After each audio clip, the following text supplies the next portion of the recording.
performances, movies, film, videos, entertainment generally, to challenge the perspective that the media pushes.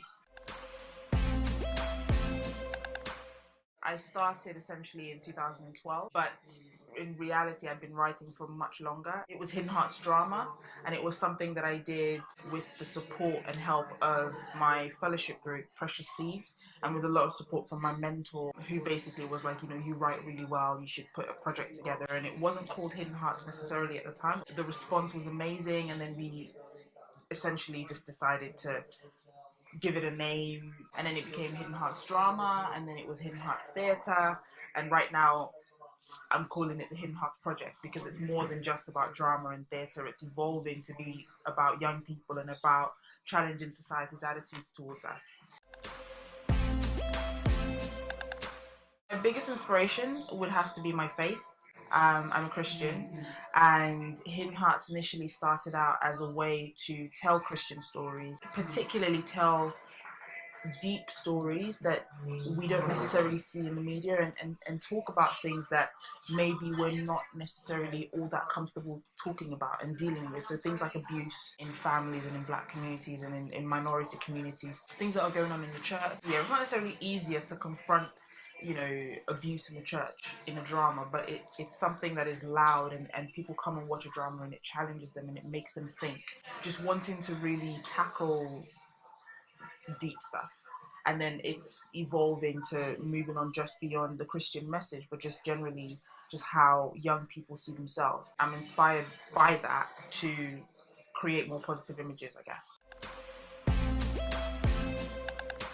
I wouldn't necessarily say that my life is unconventional, and I suppose that's just because I'm surrounded by people who are constantly doing this. I mean, most of my friends have a full-time job and have a passion project. It's just life. Routines, I say that I just do things as and when they need to be done, and sometimes it's like, I won't sleep. Sometimes it's like, saying no to the social events, not being able to participate in certain things. Sometimes even just getting on my own nerves and not being able to relax or chill because I've literally constantly got something on. Today, like, my mentor is still like, there's so much more that you can do, there's so much more that is available for you. And it's not so much that I don't believe, but it's really hard to overcome self-doubt and to look within myself and see what's possible. And that's a constant battle that I have to face, is realizing that I have these big dreams and I have these big ideas and these massive things that I want to do, but what stops me is, oh my gosh, how are people going to receive this? Sometimes I just feel like people won't get it, and I have to get over that and just do it anyway. There's a lot that's going to happen. There's a lot that's coming up. In terms of where the Hidden Hearts project is going, I see it becoming a voice in an arena that's very silent. There is a lot that is happening at the moment that is inspiring for young black people. There's a plethora of programs and shows with leading black characters, with all black casts, with black people as the majority of the cast. So there is stuff that is starting to happen, and I see Hidden Hearts being a part of that, in the sense of contributing our own little 2 pence to telling our own stories. I'm passionate about young people having a voice to be able to say what it is that they want to say. There is more to us and more to our lives than violence or teenage pregnancy. There's a lot more that exists within our community, and I feel like Hidden Hearts is going to be a big part of telling those stories in the way that we want them told.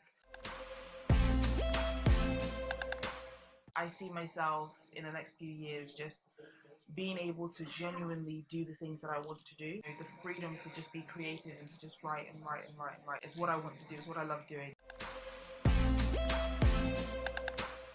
One of my biggest beliefs is that what's wrong with people and what's wrong with the world is a lack of inspiration. People are not inspired. I can't tell you what it did for me when I discovered people like Ama Asante or Ava DuVernay or Issa Rae. The fact that these are black women who are directing, who are writing, who are doing their thing, and they're doing it on a major scale. It's not like a nice little corner of Hollywood. They are like on prime time. Issa Rae's show is on HBO. Ava DuVernay has directed blockbuster movies, sometimes on the littlest kinds of budgets. I just think it's the coolest thing in the world.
All right, fantastic. Okay, so thank you so much for joining No Ordinary Lives very first event of the year. It's great to have you all on here, and a special welcome to our special guests, Jazz Marfo and Mojisola. It's great to have you all here, and we're looking forward to hearing what you have to say for our event. Big questions to ask yourself for your chosen career. So just before we get started, this event is specifically it's for anyone actually. But if you're no matter where you are in your career journey. But if you're someone who is not quite decided where what kind of job you want to have or what industry you want to work in, this is particularly for you. If you're someone who's transitioning from one career to another, this is also for you. If you're someone who feels stuck, perhaps you're already in a career or working in an industry, but you feel stuck, this is also for you. And if you're looking to also start your own venture, this is also for you.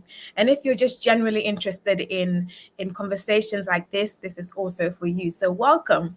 Very, very welcome. My name is Claudia Newton, and I'm the founder of No Ordinary Life. We have our special guests here who would introduce themselves very shortly and what they do.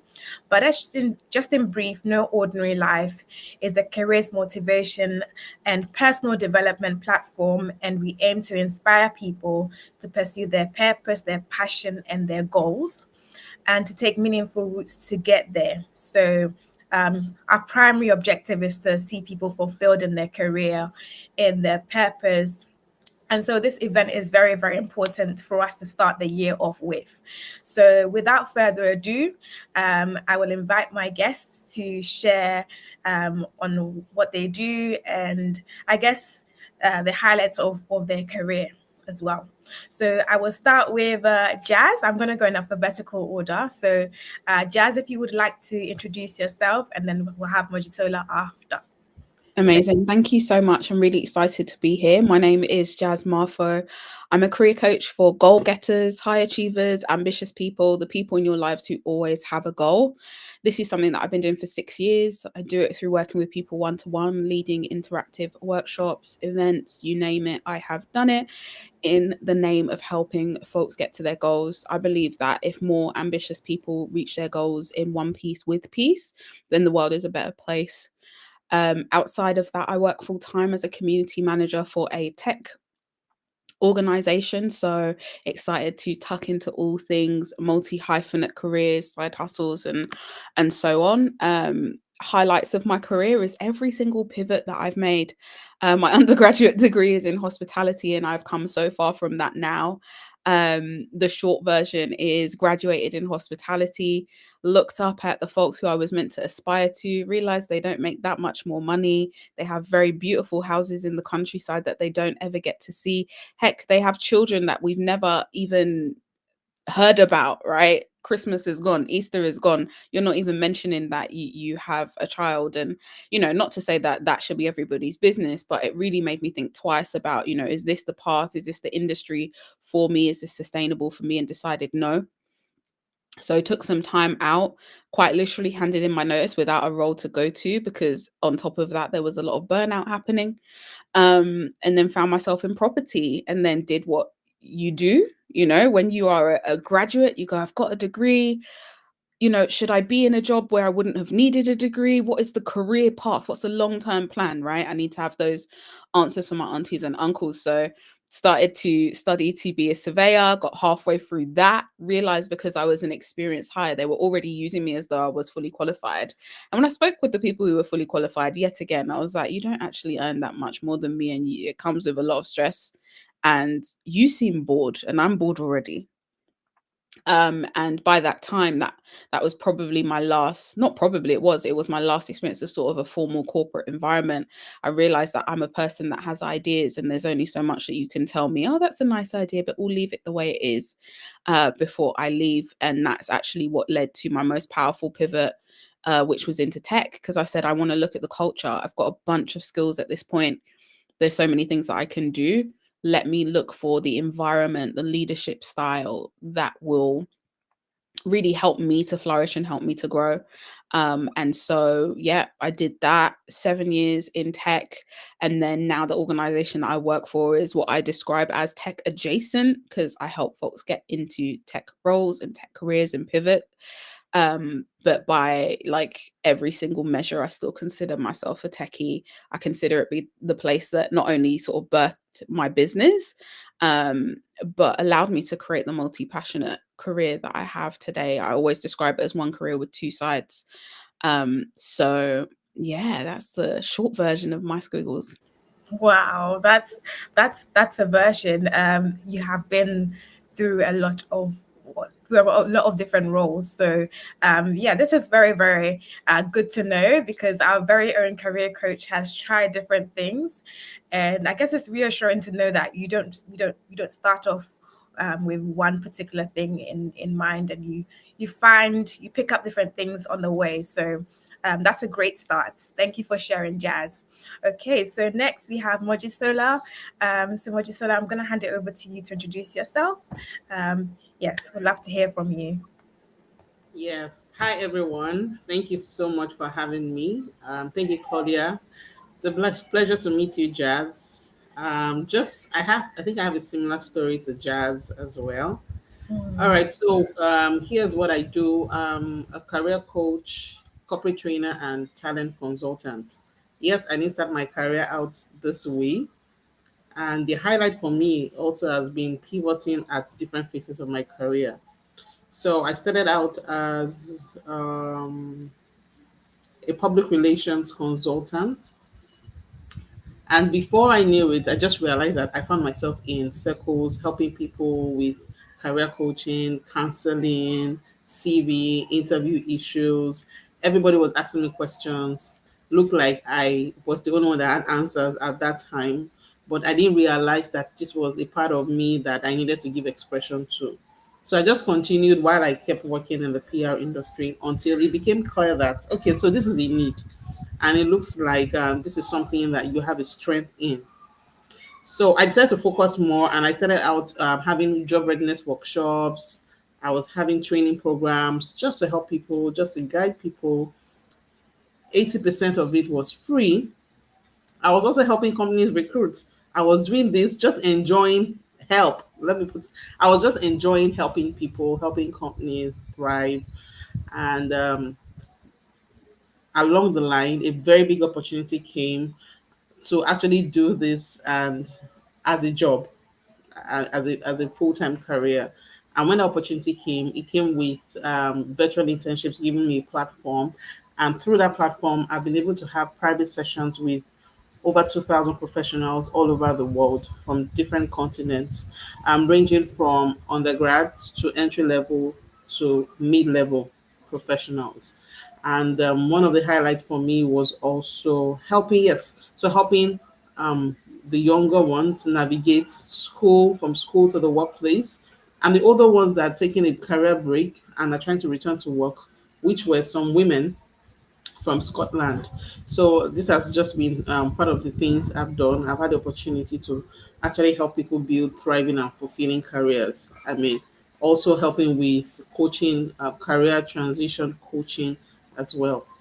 Then for the recruitment side, I've also I also do local and international recruitment. I had to get on the recruitment side because I felt like my coaching intervention wasn't complete if I don't understand what is going on the other side. So how do I help my clients?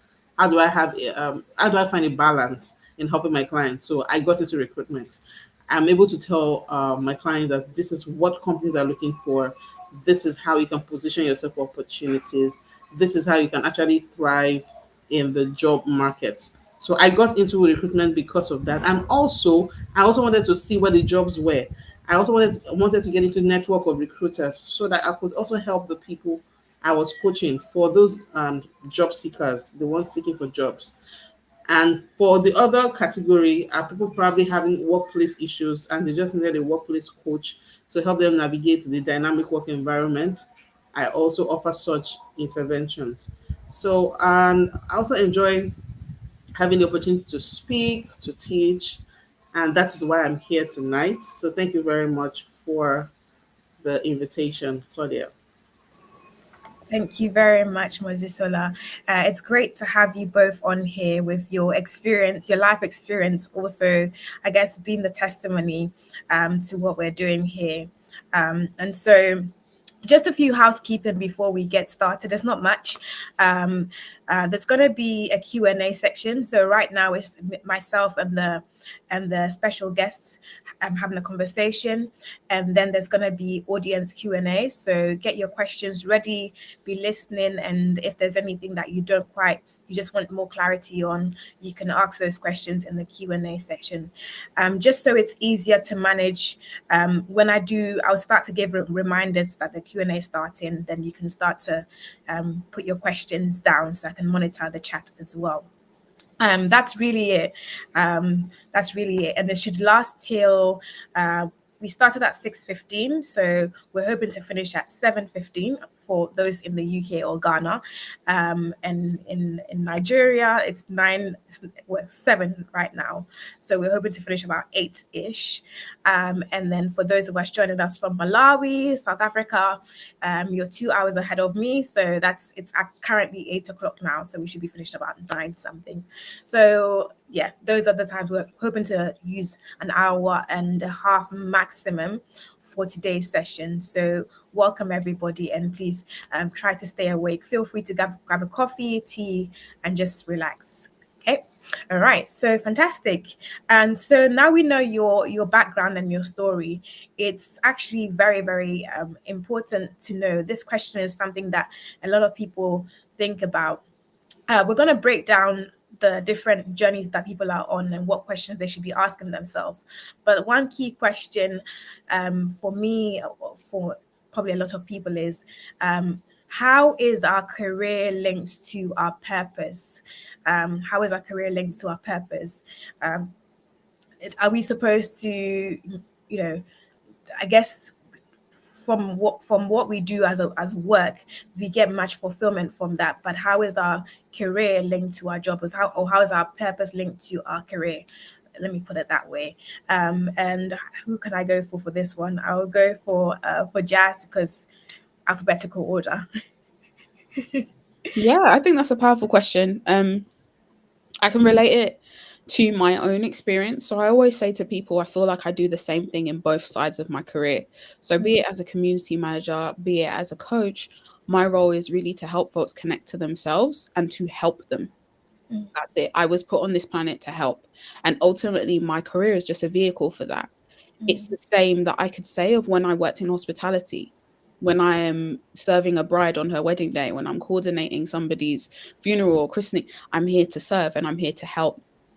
And a lot of the ways that I kind of do that is by creating connection. So that's between either a person within themselves, so helping them understand themselves more, or with other folks. And that's typically the work that I do in community. So for me, your career is just an expression of your purpose. Because I think sometimes when we think our purpose is going to look like a job title, we get disappointed when it doesn't meet the expectations, or we start to question our purpose when the job title is different, when really the purpose has stayed the same, the vehicle is changing. Mm, right? So there's a huge reality of actually when you boil it down, when you look through your life at when you felt that you were most aligned, you were exactly where you were meant to be, what were the things that you were doing? And not only what were the things that you were doing, what was the impact that you mm, were creating? When people gave you feedback, what were the common threads between those? The things that, when people talk about do the work that you love and it will never feel like work. When you're having those moments where you're just like, I could just keep on going with this task or with this project, or I'm just so excited about this initiative. What are those, and what are you doing? What are you bringing to the table in mm. that moment? And what are those common threads? So yeah, that's how I see it. Thank you very much for sharing, Jazz. Anything else to add to that, Mojisola?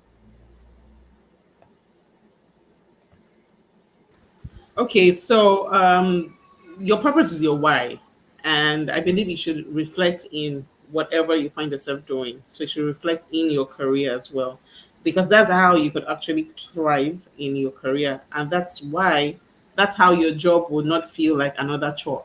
Mm, So if you understand your why, you're able to link it, you're able to find expression in any other thing you're doing. For example, I enjoy guiding, I enjoy supporting people. And this my why is to help people. My why is to hold people by the hand. I want to see people do well. And working as a career coach is helping me, live out this purpose. So that is the alignment for me. So identify your big why. So mm. every other thing would revolve around your why. So that is how to marry your purpose with your career. Okay, fantastic. Thank you very much for sharing that. So this is where we go into the main section, where we're talking about the big questions. We'll start off with someone who is not quite who hasn't actually decided on their career. Um, as a career coach, what questions do you tend to ask them to try to get them to think about, where exactly they fit in, and where their purpose comes in, or how to even discover their purpose? What questions do you ask someone who's completely doesn't even have a clue on what job or industry they want to go into? Same order. I'll start with Jazz. So this is actually an exercise that I get people to do. And it's something that I've helped a lot of people with, including folks who are studying, right? Mm, Let's not get it twisted. Just because I chose a degree doesn't mean I know what I want to do with my life, exactly. right? So Yeah. if anybody's feeling that element of peer pressure, it's absolutely fine that you Mm, still have so many doors open, so many decisions to make, right? And ultimately, our career is an experiment. You can work with people like me and Mojisola. We can give you a pathway, we can give you a strategy, but how you implement it will always have an element of creativity. How it actually unfolds will always have an element of uncertainty versus certainty, flexibility versus, the straight pathway, all of those different things. So it's really important when you look at your career as an experiment, then you can approach it creatively. So what I ask people to do is get a blank piece of paper, depending on how creative you are. It could be A4, it could be A3. You can do it digitally if you want to, but I want you to write all of your life experiences on the piece of paper. And for some people, they'll put work experience, right? I was working in my auntie's shop. I had a paper round. I tutored. I did, but also include life things. If mm, you are active in your church, if you are the eldest sibling, if you are the party planner in the family, right? Think about it in a 360 view. Write all of those instances down, all of those different experiences. And then when you look at those experiences, write down a list next to it of the skills that you used. So mm, what were the skills? Is organization coming up a lot? Are you a mediator? Is that what's coming up a lot? When you think about playing a sport, were you the one that included people? Do you lead with a lot of empathy? Heck, do you lead? Do you see a lot of, mm, wow, I just end up being the leader of stuff. People either choose me or it's chaos and I take control. Oh, problem solving, right? Brainstorm all of those words. And ultimately, as you do that, you'll start to then see some patterns. And mm, again, you can probably tell from everything that I've said so far, the actual job title is the last thing that you should go to. Look mm, at what the day to day is, look at the competencies that you want to apply. In my programs, I have a thing called the SST. And essentially, if you think about it as a triangle, a pyramid, the base level is your skills. So public speaking, presentation, problem solving, team building, event planning. Great.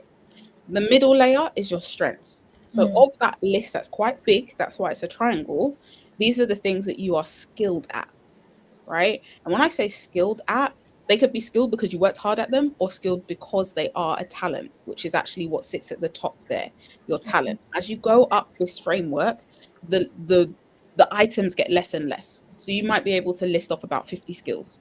When it comes to strengths, you might be able to list about 15. When it comes to talents, you want to have 3 to 5 max. If you have 2, wonderful, but 3 to 5. And if you don't have this automatically, don't worry, this will come to fruition as you progress in your career. But ultimately, what you want to do is start to understand from this brainstorm of experience, what are your skills? You've listed those out next to each experience. Highlight the ones that are your strengths. What level of skill do you possess there? Do you get feedback that you're amazing at this, that this is great, and we wouldn't know what, oh, I wouldn't have had my baby shower if it wasn't for you, or would have, think about the feedback that you get in life. And then, of course, the talents, the slight difference with the talents and the strengths is the talents is the level of ease. Like, you could do it with short notice. The level of ease, that's how you know we're dealing with a talent. The other thing that can help you see if it's a talent, it's been ever present throughout your life. Right? It's been ever present. You got feedback on it as a child. If you go back to your school reports, that was coming up in there from the beginning, right? I use the example of leadership's probably a good example. Yeah. Were you the 6-year-old taking control of the classroom, and you're still doing that in adult life? You're the friend who will set up the brunch. You're the friend who will do whatever. And so when you start to do that, you can start to then whittle down the things that you are really good at, and then start looking for industries and career pathways based on that. Right? So even then, we're not going zoom into, we're not going lawyer. Right? If you've got talent for articulating yourself, if you've got talent for creative thinking, problem solving, that could be consultant, that could be lawyer, that could be somebody who works in tech, that could be a software engineer, that could be so many things. So it's really, really important, no matter what you do, don't whittle down too quickly, and don't give yourself the pressure to do that. Because what I want you to then do, once you've got a list of different industries, roles, and again, if you want to go down the roles route, 5 to 10 different roles, 5 to 10. Because again, we're taking it from the biggest view, and then you start to research. You start to then listen to the podcasts from people who do those roles. You start to look at the salaries. Okay, we're not going to pretend that money isn't important. We start to look at the qualifications that are required for each of these different things. Start to look at, again, will they truly allow you to operate in your skill, strengths, and talents, right? Or at least your skills and your strengths, will they develop those? Because talent we get to grow into. Talent, there's some organizations who will hire you solely for your talent, and again, this is about positioning and personal branding. But ultimately, at base level, we want to know, will you be able to spend 70% of your time in your strengths? I say 70 on purpose. Every time somebody comes to me and they say they're unhappy with their career, they want to pivot, we go in, we do an audit, I make them do a strengths assessment, we look at what they're doing day to day, and I go, you are spending 20% of your week doing things that you are actually skilled in. No wonder you feel imposter syndrome. No wonder why you didn't get the promotion. No wonder why the confidence is going down and down and down, because every single thing is difficult. And I say this as a person of color, we don't get taught that it's okay to be good at something. We don't get taught that it's actually okay for something to be easy. And I will say it with my chest, your manager don't need to know how easy it is. Okay? They don't. It's okay. Nothing is wrong if it was easy. It means you are skilled in this area. It means it's a talent. It means it's a strength.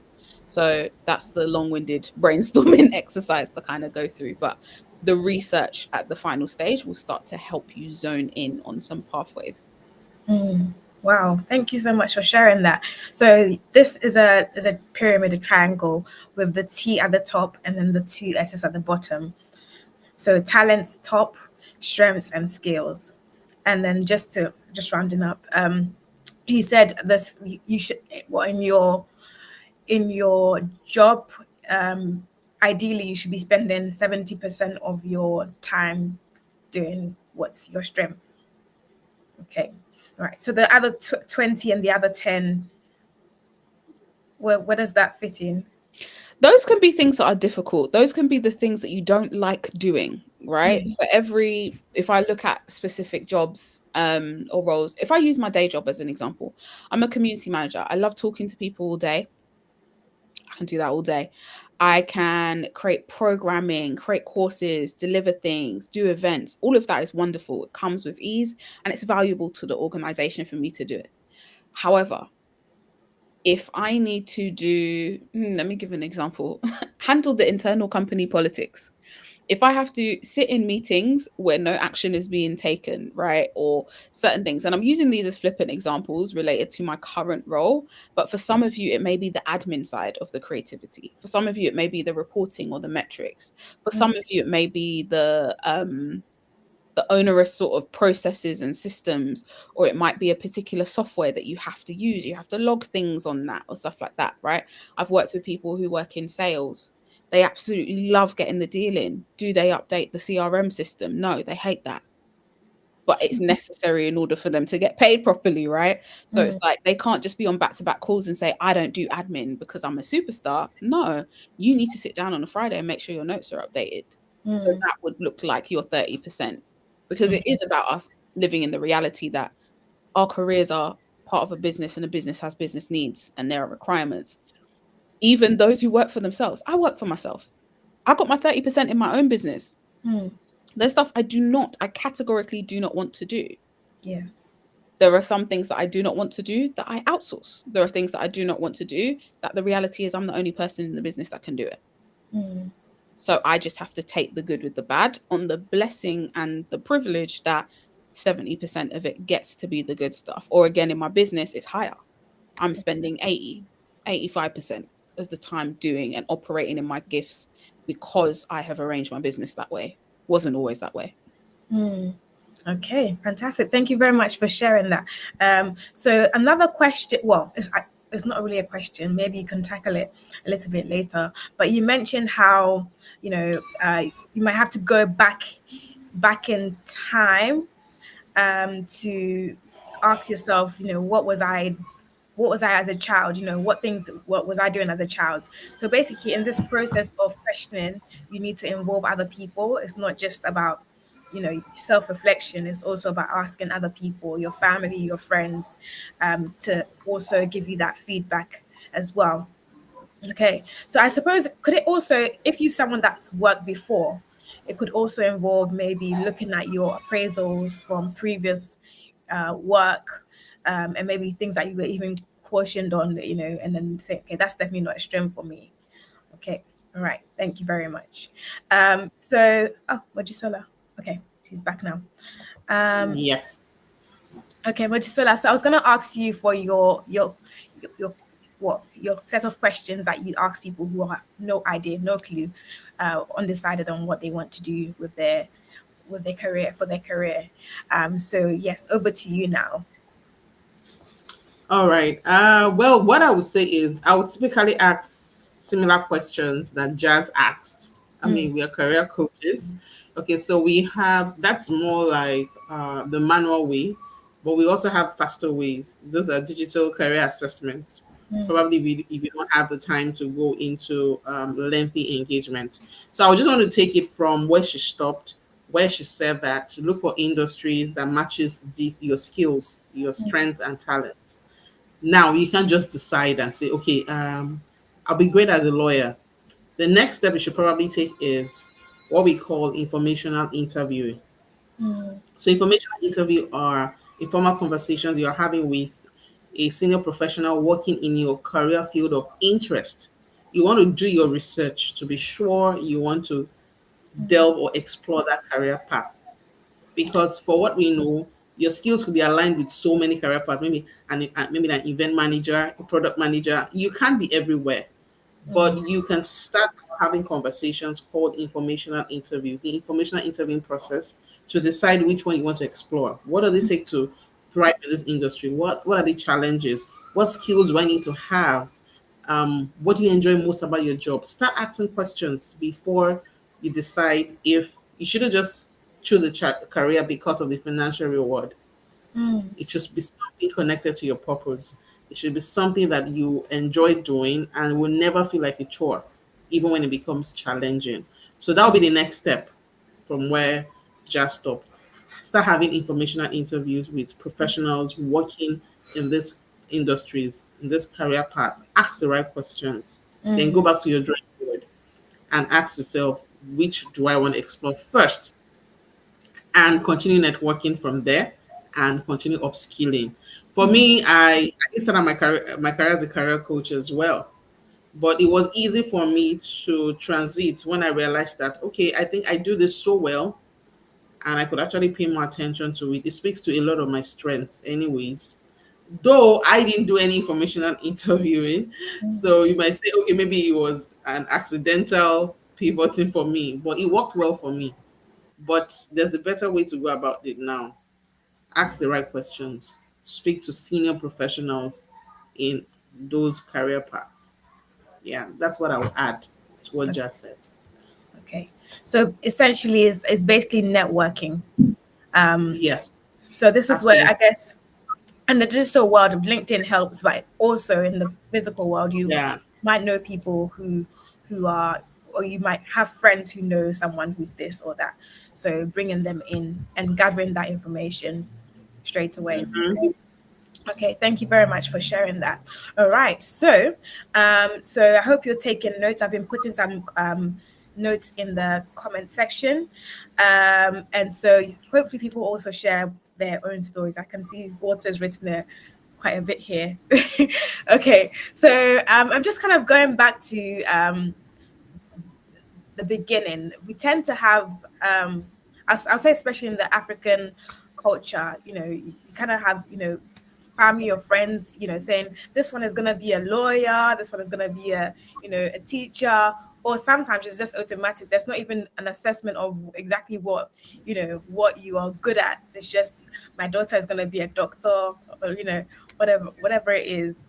And so I hope if there are any parents watching, you can also start to think about this and also refer your children to this, and also maybe start asking them those questions, looking out for their strengths, their talents and skills, and also if you're in the workplace, perhaps also linking them to people who are interested in the things that they're interested in. So thank you very much for sharing that. Now, we can come back to this at some point, especially the Q&A. Now, we're going to go into people who are trying to change their career. They've done something before and they want to pivot into a different career. What kind of questions do you ask them? And I guess before that, uh, why do they want to even transition? I think Jazz picked on it a little bit about imposter syndrome, but what kind of questions do you ask them, and is there like a big healing process that even goes on, because they could have worked in an industry for 20 years, 10 years of their life, and then they're gonna transition to something that's completely different from what they worked in. So how is that process like um, when you're dealing with it? I'll start with Jazz for this one. So the process, there's two ways of career change, right? Mm, And I think it's true of a lot of things in life. Sometimes a change can be propelled because you're running away from something, and sometimes it's propelled because you're running to something. So there's always something that I'm trying to recognize there. Are we changing the career because where we are is mm, so horrendous? We have maybe a toxic workplace. Because also when we look at the emotions that comes up when you are considering that change, they are wildly different versus actually I'm just so excited to enter this industry versus look, this is trash over here, this is rubbish. I just need something different. I don't care what it is, I need something different, because mm, that will dictate how we work together. The other thing when it comes to career change, I have several definitions for it. So you can change your career by changing industry. You can stay in the same industry but have a different role. You can change both industry and role. mm, Career change, even going back to study can be considered a career change, right? So there's so many different steps, so many different ways that we shift our career to move to a different path. So that's also the other thing as well. What kind of career change are you most interested in or considering? Because sometimes people think that it is one shift, one size fits all, right? To career change, it must be me leaping away from the industry. No, you might actually like the industry. You might like how it treats you, how it pays, the organizations that are there. You're just very bored in your department. You're bored in your function. You don't feel you're being stretched. So that's the other thing as well. What type of career change are you open to? And are there those that you haven't considered that you should? Mm. And then from that, what are we bringing with us? I sort of describe it as packing a bag, because quite often people think I need to start from the beginning. I need to take a pay cut. Oh, and at the same time, I need to find money to study again. Mm. Mm-mm. What can you bring to this industry? And what are you hoping to gain from this industry? Yeah. If you're clear on that within yourself, then it also then makes it easy for all of your collateral, so your CV, your covering letter, your LinkedIn, to be pivoted towards that direction. That is often people's biggest fear when changing career is, then why would they take me? I have nothing to give. I need to start again. I need to start from scratch. When actually there are several reasons why they would take you, but you need to articulate it. Do not leave it for the recruiter to guess why you are, say, like, I'm a community manager and I want to be a product manager. Do not leave it for them to guess. Do not have your CV completely talking about community management. Understand what the transferable skills are between the two, right? Again, using my example, I do event management as a community manager. As a product manager, I'm doing project management. They're both project management, whether it's events or whether it's a feature in an app or whether it is an internal transformation in a company, it's still project management. So Mm. that's the language that should be in my CV. Yes, I'm not saying that I don't include events management. I'm not going to sit here and say, I've been project managing events as a community manager per se, but you want to make sure that the keywords are in there that are still sitting under the umbrella of, I can see how you got this experience and I can see how you can bring it to add value to our space here. Mm. Um, so yeah, I'll stop there, but those are the core questions, I'd say. Okay, so just to recap, do you actually ask people what if they're running from something or running to something? Is that a question? Do you ask them? Yeah. I go, why do you want this change? What is driving this change? What motivates you in this change? Because as a coach, I need to know that, because it's not going to be easy. And Mm. when it's not easy, I need to anchor you to what you said that you wanted. That's my entire language as a coach. Is I'm going to hold you accountable to what you said you wanted. So when it's tough and you've got the 3 rejections, we're going to go back to, what are you hoping to achieve? What does this open up for you? Does this open up more time with your family? Does this give you a new opportunity to grow and develop? Get to, work with organizations that believe in work-life balance, well-being, whatever it may be. Mm. So that's always going to be the thing that we anchor back to. So I have to ask that. And I ask it like that. I'm quite blunt as a coach. Okay, right. And are people able to actually articulate that, or say exactly why they're changing, or do you have to take them back to the first stage of SST? No, this conversation is usually taking place before we've even done the work on the SST. It's usually just the initial conversation. So when people want to work with me one-to-one, we have an initial consultation. So that's what I get into. They may have put on the form like, I'm looking to change careers.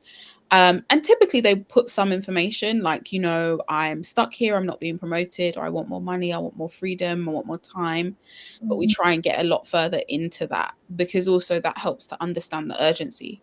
For some people, the career change is urgent. It is, I need to earn more money yesterday, or it is, my mental health is being affected because of this toxic workplace, right? So it's all just part of me almost coloring in the full picture of this change, but again, understanding the driver, because the driver will be the bit that will be triggering from an emotional point of view, right? We can't pretend careers aren't emotional. And when you think about doing something like vision boarding, your emotions are in a very wonderful, wonderful Disneyland place. But if every day you're going into a workplace that drains you, that excludes you, that is discriminatory to you, all of those sort of things, that makes it difficult for you to then go home and look for jobs. So I will coach you differently. I will support you differently based on what we're running from or we're running towards. Okay, thank you very much. And I like what you said about I like what you said about the fact that oftentimes people think they have to start right from the bottom if they're looking to change career. And it's literally a matter of looking at, transferable skills where what do you have that's needed for the new career or industry you want to go into. So that's also a time of reflection, and I guess people also having to probably work with maybe HR or recruitment people to be able to articulate those things, because I think CV writing and cover letter and all of those things are difficult for most people. So that's also something that people need help or support with. And the good thing is, I guess we have AI now, but yeah, that's another story. Be careful there. Yes, another day. You'll Yeah, have to guide it. yeah, I've seen some definitely. nightmare applications, which are very Yes. obviously ChatGPT. Yes, it's a difficult one, and not to totally rely on AI, because I believe that what I know that these days companies are putting in place robots or bots that can detect if your CV is entirely AI generated or cover letters entirely AI generated, and that might set you back rather than put you forward for the role. So yeah, that's something that we need to be mindful of. But yes, thank you for sharing that, Jazz. Let's go to Mojisola. So, questions you ask someone who's looking to change career, transition or change. All right. So yes, I will ask why. People change careers for different reasons. So yeah, so Jazz already said that. I need to know why you're changing your career, and after we've sorted that, okay, we'll talk about the possibilities and how you can use your transferable skills. Because some of the time they also get stuck. Where do I start from? Am I starting from ground zero?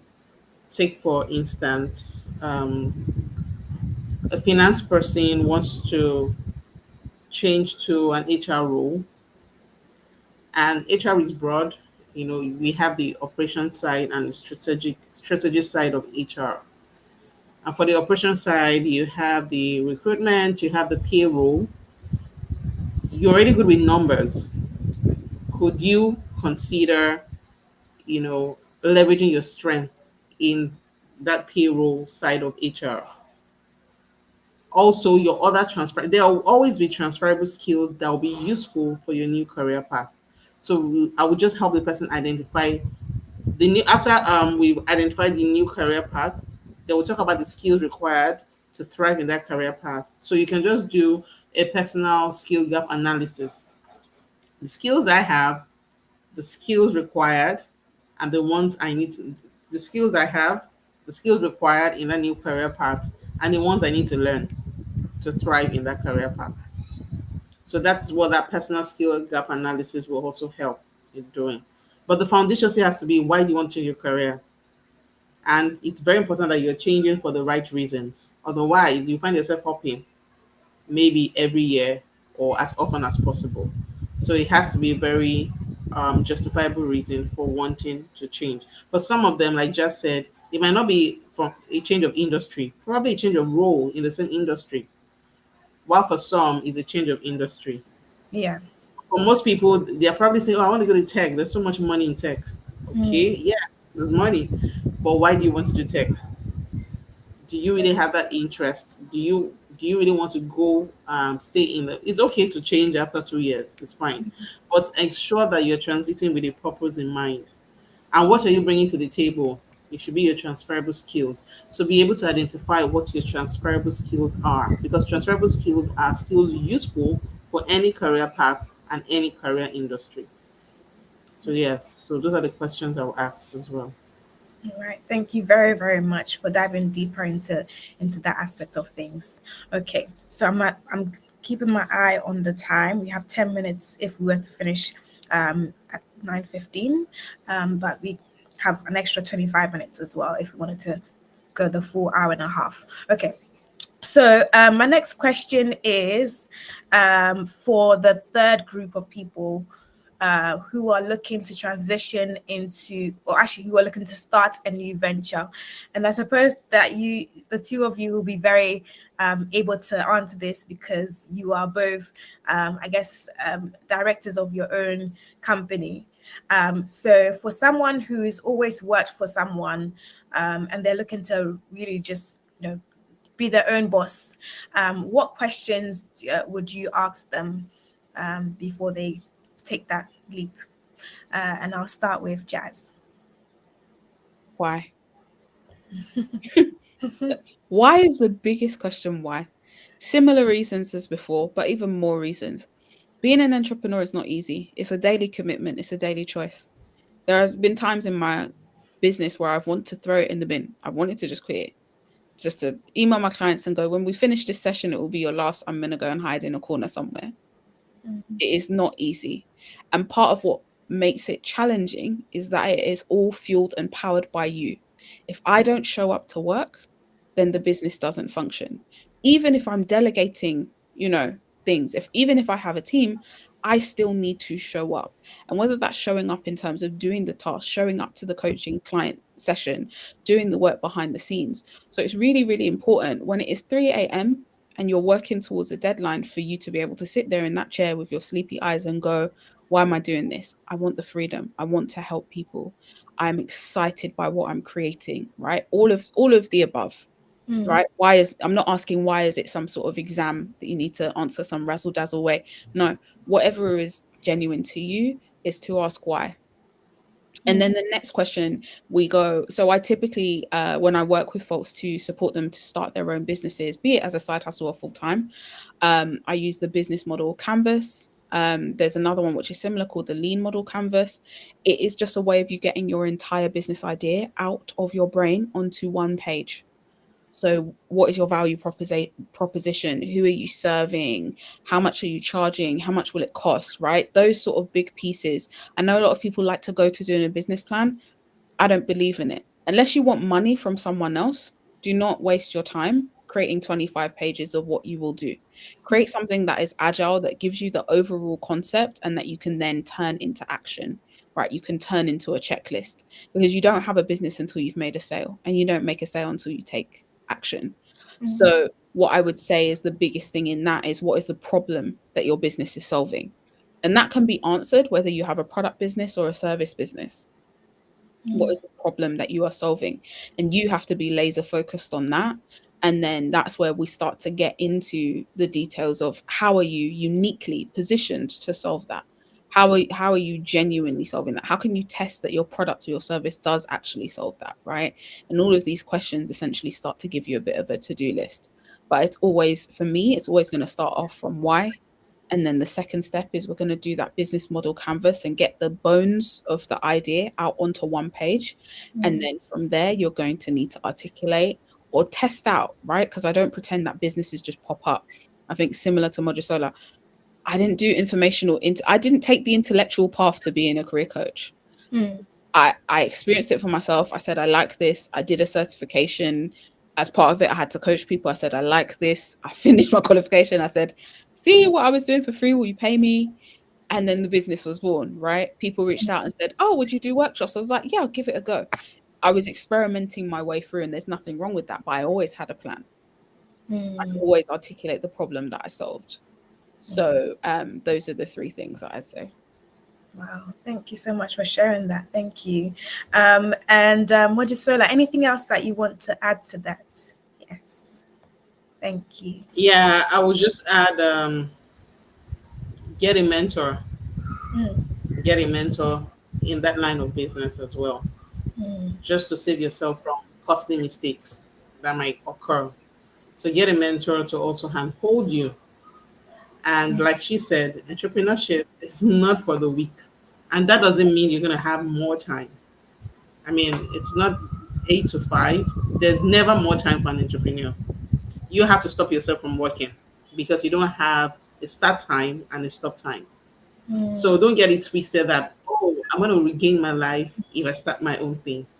Your why has to be bigger than that. That why for, yes, you can still enjoy the flexibility at some point, but that won't be at the beginning.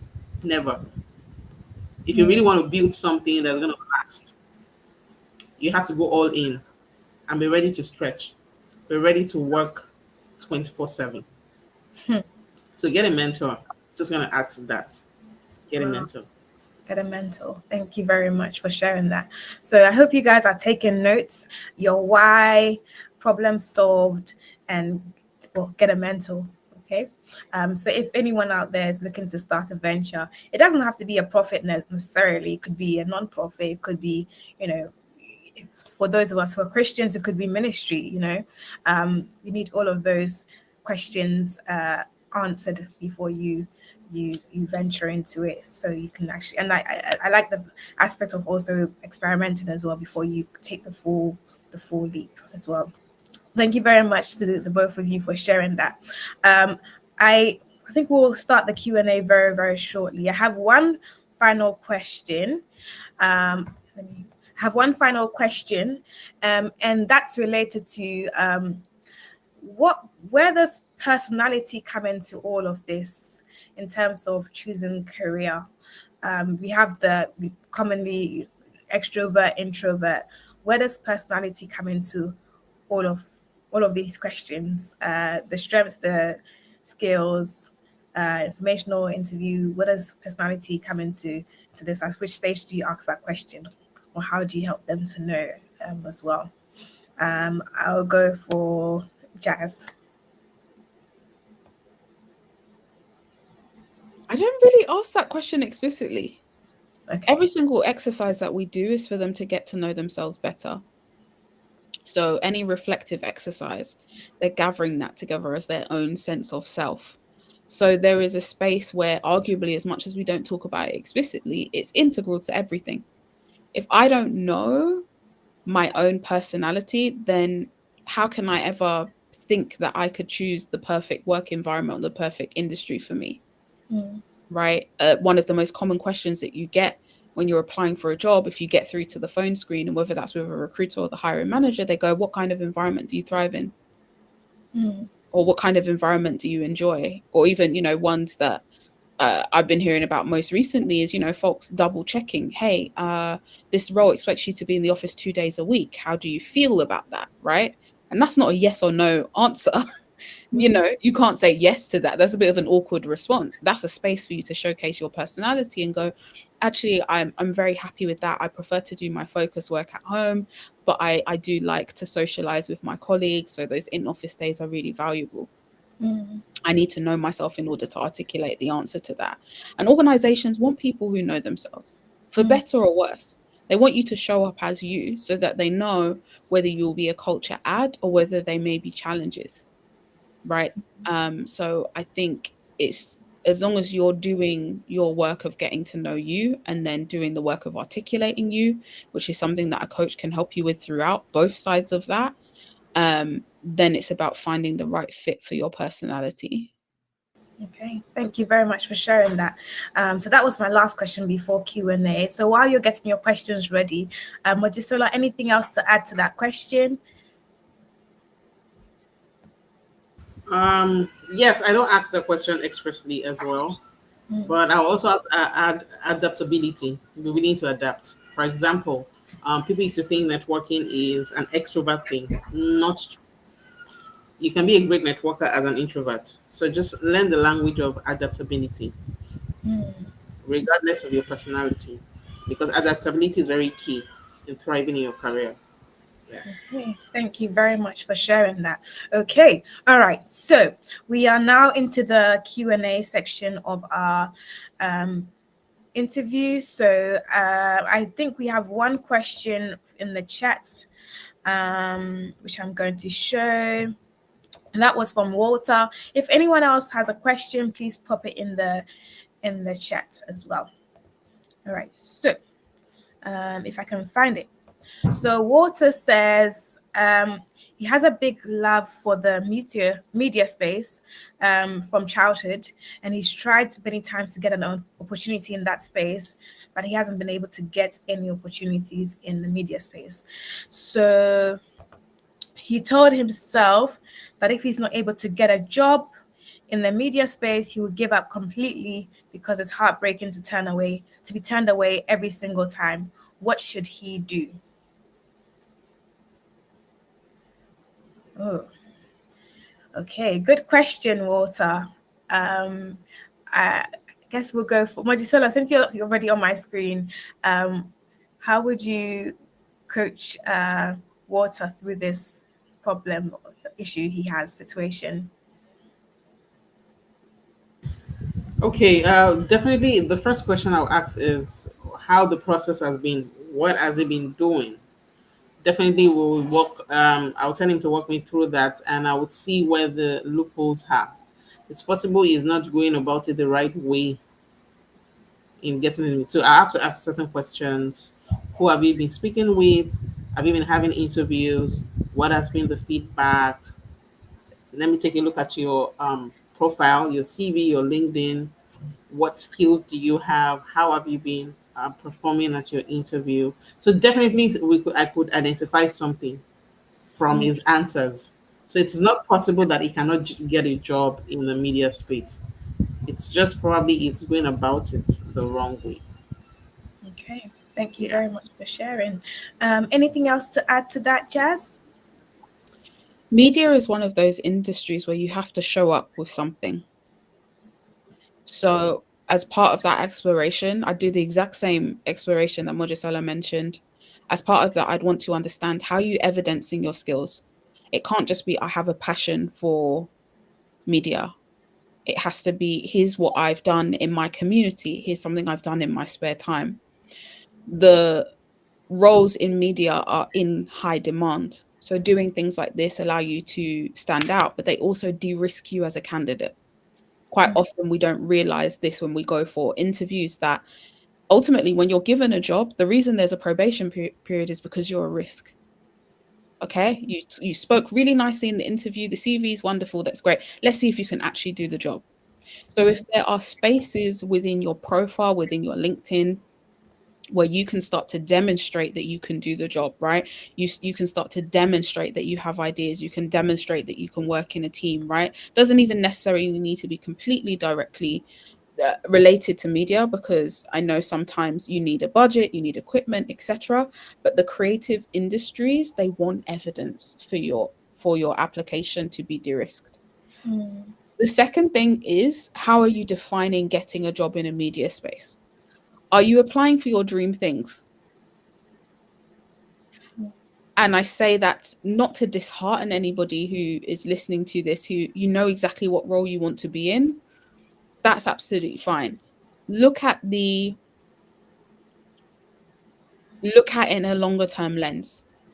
Are you open to getting a job that's adjacent to the media space? Right? I know somebody who actually, this is a past client. She trained as a lawyer. She was a legal assistant. She was passionate about creativity. When we came to work together, she was just like, I can't do this anymore. I want to make my way into music. I want to make my way into media. And we worked together, and her step one was she became a lawyer for a record label. While she did that, she built her network, she built her knowledge, right? She built her experience in the organization. She proved out her competency. So she did business need. She did the job that needed to be done. You need a lawyer? I'm a lawyer. Hey, I'm here. But while I'm here, let me show you what else I can do. Let me show you what I do on my evenings and weekends. So that when that internal opportunity opens up, that she is positioned perfectly for it. A, she's already on the payroll. B, she's bought into the mission, right? So when we think about media, it was like, okay, let me get into the company, even if I'm using my skills in a different way, and see if I can take that side step. She now works in A&R, and she, like, one of the artists that she works with is Adekunle Gold. That pivot was long term though. That was 2 years, just over 2 years, from leaving the law firm to moving into the legal department of the music department. So there was definitely a lot of patience, but while she was doing it, she was building up the skills on the side. She was doing the A&R role already. She was supporting in things like that. So again, she was de-risking herself as a candidate when that formal and official opportunity came up. So you have to show your working when it comes to the creative sphere. um, which can make it challenging. But I was, 100%, it's heartbreaking, it's disappointing, but have a look at how you're approaching it and maybe widen your definition, widen your target zone and say, look, if I can work for a media company, heck, maybe I'll do finance in a media company. I'll do customer support in a media company. Because the other thing that we forget is organizations, they like to keep it in-house. If they can recruit in-house, it's free. It's actually free. They'll still need to backfill you, but that is an internal transfer. They'd much rather do that than sift through thousands of external CVs, pay recruiters, etc., etc. If there's somebody where they can go, oh, Walter's been working here for a year at least, he comes with good references. I heard the standard of his work is good. He believes in the company mission. Why not consider him? That's so much easier, and companies prefer to do that. The next step along that they prefer, referrals. And I say that for everybody. If there's an industry you want to get into and you know somebody, reach out. LinkedIn will show you, do you know somebody at this organization? Do you know somebody in this industry? And again, that's where those informational interviews can become really powerful, or indeed just a simple message. Hey, I've seen this role from your company. Would love to find out how you've been finding it since you've worked there. Also, if you have any referral link, I'd be happy to use that. Why? Because the company will pay the person who's referred you. Because the way they see it is, this candidate is de-risked. Jazz knows them. Jazz knows them in some way, shape, or form. No problem. Let's go for it. Okay. Thank you very much for sharing that, Jazz. Mojisola had to leave because she's got another meeting, so she apologizes. But we thank her for joining us for this period of time, and we will catch up with her later. And just for, I guess, to add to Walter, I know him because he's one of our volunteers. He's our comms assistant. So I would say the experience is there. The portfolio is building. Yes, exactly. So the portfolio is building, and he also has his own Twitter space. So I would say he's going about it the right way. As you mentioned, there are other things that he can also do to add to what he's currently doing. And I also know he's at university as well. So it'd be good to know what he's studying at university. There's a question here, which I'm going to ask, and then I have a follow-up question, which will be my last question, especially for those at university. So Christine says, what's the least time to spend in a job or industry doing the same role? I feel like I need a little bit more context on that one. But I also want to say, honestly, the least time that I've spent at a role is 8 months before moving on to something else. They used to say that you should wait a year. The reality is there are organizations who don't care how long you've been there. If they want your skills and they want you, and you present and you articulate yourself well, in this day and age, in this 2024, there are a lot of organizations who won't care. I'll probably say going back maybe five years pre-pandemic, there's a lot of people who would be like, you couldn't stay there at least a year, what was going on, etc. It's really about how you present the pivot, right? So when I made that move after 8 months, I delivered what they had hired me to do. They had no intention of training me. And I'm okay being very candid with companies that I am interviewing with, because I want them to know I'm somebody who will hold you to account. If you lie to me, I'll leave. Bottom line. So I'm fine very professionally articulating that to them. The reason that I am looking for a new opportunity at this time is that development opportunities are limited where I currently am.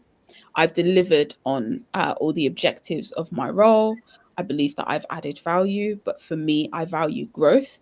And a lot of things have happened that have led me to believe that there isn't space nor intention for me to be able to grow in this organization. Okay. Perfect answer. Okay, thank you very much. Yeah. All right. For those people who are quite, skeptical about or staying what they think is a short time, this is something that you can also take from Jazz's answer. Okay, so my question is, I had two questions. I need to pick which one. For people who are, I guess, studying universities, let's say, for example, someone is interested in working in the media space. They kind of know exactly or they have an idea of what they would enjoy, maybe they would prefer to work with, the press side of things, the celebrity side of things. Would it be better if they did a broad course in media at university, or would you encourage them to do is it press relations? I think that I don't know if that's the name of the course. Yeah, Yeah, if which it's is better, broader or more specialized? What would you advise? it depends on how specific they want to be in the career. The reality is when it comes to media and it comes to PR, your portfolio can get you the opportunity even if your degree doesn't. So look at the modules, because also depending on how they are taught, different institutions will include almost side modules, Mm, right? I can only imagine that both of those courses in this day and age should have a social media module, right? They should have a digital marketing module. They should have a consumer psychology module. Look at the actual modules as opposed to the title and see how broad they will allow you to be. But also then remember that actually, if you go for the one that is very laser focused on PR, you can still build experience that is more well rounded outside of it. And if you go for the one that is well rounded, the reality is you will need to choose. mm, So even when it comes to you graduating, you will have, say, 2 to 3 different CVs. One that says, I cannot wait to be a public relations assistant. Another one that goes, I can't wait to be a contributing writer. A third one that goes, I can't wait to be a production assistant. I don't know. I'm mm, making it up, but you will need to make them feel like you are laser focused on them, even if you are hedging your bets and doing several things, and let mm, your experience that goes alongside the course actually make you stand out. Because every year, thousands of people that finish with the same degree. Think about your dissertation. Use that to differentiate yourself. I think that was a biggest thing when it comes to a final year project, or when I did my degree, I did a placement year. Those key points in your degree can help you differentiate, because you could do anything within that industry. But if you say, I decided to spend a year as an investigative journalist's assistant, that's mm, very different to somebody going, oh, I actually went and worked for the PR company that works with Netflix to do all of the releases of the latest films. It's very, very different. You can talk to different things. You'll have different skill set, different exposure. Likewise with your final project or your dissertation, that allows you to not only do something that you can write really well, but do something that declares to the world, this is what I'm interested in. mm. So regardless of which one you choose, you'll need to complete the cake, so to speak, with the experience and with that sort of personalization, so that it uh, is the most potent or impactful for you. Okay, all right. Thank you very much. So if you're someone who's quite confused on what to do in terms of if you're choosing between specialized or broad, come back and watch this bit here. Um, Whichever one you choose, you have to, I guess, Work it. Yeah, work well, it. Whichever one you choose, work it. Because also the reality is as well, um, the when we choose to study, we choose to study at particular institutions, we choose the course. So there's so many layers of it where you may want to study abroad. They don't do the specialized course, they only do the broad one, etc., etc. So weigh it up against everything, but know that regardless of which one that you do, you will always be able to turn it to your advantage. okay, thank you very much, Jazz. Okay, so I don't think I have any more questions. I think all the questions have been answered. I don't see any questions in the chat. So since we are very close to our time mark of 7:30 UK time, I think we're gonna round off and then we'll call it a day. Any final words for, I guess, anyone who is looking to find answers and I guess decide what the next step is for themselves? What, any final words from you, Jazz? Start with you. It's so easy to go, and I'm not knocking the quizzes, like the online career picker quizzes, but start with what you know about you. What do I like? What do I dislike? Where do I thrive? Right? That's a question you can ask people that know you. When have you seen me at my best? Start from that part, and then use that information, what you know to be true about yourself, to then research outside. Because if you do it the other way around, you'll get overwhelmed and you'll feel even more stuck. And Mm, actually, within that, recognize that it's absolutely okay for you to shape your career around you. We spend so many years of our lives in our careers. Many of us will have several different careers. mm, Even those of you who think I'm never going to career change, you are, I guarantee you, there's career changes ahead for you that you don't even know yet. Right. So again, anytime that arises, for whatever reason that it arises, start with you. What do I know about myself? What are my skills, my mm. strengths, and my talents? And then that will be the lens that you can use to find your next step. Wow, wow, wow, wow. Thank you so much, Jazz. Actually, the way you've wrapped this up is like the cherry on top of the cake, because our theme for this year at NO1 is actually the year of you. So I didn't know you're going to say that. It's amazing. So yeah, thank you for those final words. And yes, please start with you. And before we leave, I just wanted to say a huge thank you to yourself, Jazz, for joining us, and Mojisolo as well, when she's watching this, for this edition of our live event. You're both career consultants doing this as a work that you do, and you get paid for it. So you've done this for free for us. So thank you so much for offering the insights that we need to make good decisions, and also, I guess, to think about ourselves more as well, and not just about what's happening on the outside. There's so much happening on the outside, but it's good to know that everything starts with us, and being able to even lean on other people for advice. So any advice I'll give to people is also to start with you, but then also look around you to see who is doing what you would like to do, and let them inspire you. Bring the inspiration closer to you rather than, just looking from afar. It's okay to approach people. And actually, being talking about approaching people, when I first started No Ordinary Life, I started with people I knew who were doing amazing things. And then I thought, okay, this is great, but I'm running out of people to interview. And I slid into your DM, didn't I? So on LinkedIn. So go into someone's DM, if you really admire what the person is doing and you want to do what they're doing, you want to learn more about what they're doing, slide into their DM and network and learn more from what they're doing. So thank you for responding to my message, for yourself and Mojisolo as well. Thank you for responding to my message, and even making the time for our meetings as well, and today's meeting. Thank you so much. And guys, please go ahead and check out Jazz's website and her LinkedIn as well. I guess the final thing will be for you to share any of your socials. Yeah, so I'm Jazz Marfo on LinkedIn. That's my primary platform. And then my website is justjazz.co. You can find out information, blogs. I have a podcast called the Just Jazz and Co show. Episodes drop every Wednesday. I'm interviewing guests as well as a few solo episodes. So if you have a career goal that you want support around, jump onto that. And my newsletter, which is Goal Getters Anonymous, you can subscribe to that for weekly tips and insights on propelling your career forward. Fantastic. Thank you very much for sharing that.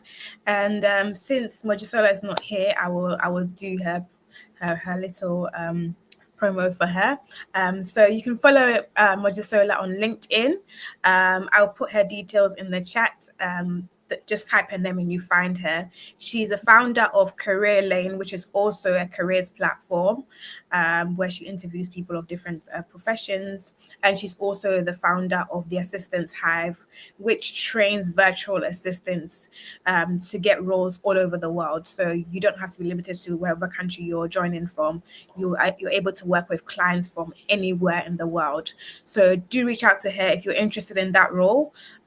Walter, maybe, I don't know if you want to jump on that. So please reach out to Mojisola on LinkedIn, reach out to Jazz on LinkedIn, on her website, subscribe to her podcast and newsletters, and I'm sure you learn a whole lot of how to discover more of yourself and also the outside world. So without further ado, I'm going to say bye to everyone and thank you for joining. Thank you for all your lovely comments and for staying on for today's conversation. And I think we're just 5 minutes past our time, but we're on time. So thank you so much, Jazz, and thank you, Mojisola. Thank you to all our guests on the virtual side as well. Thank you, everyone.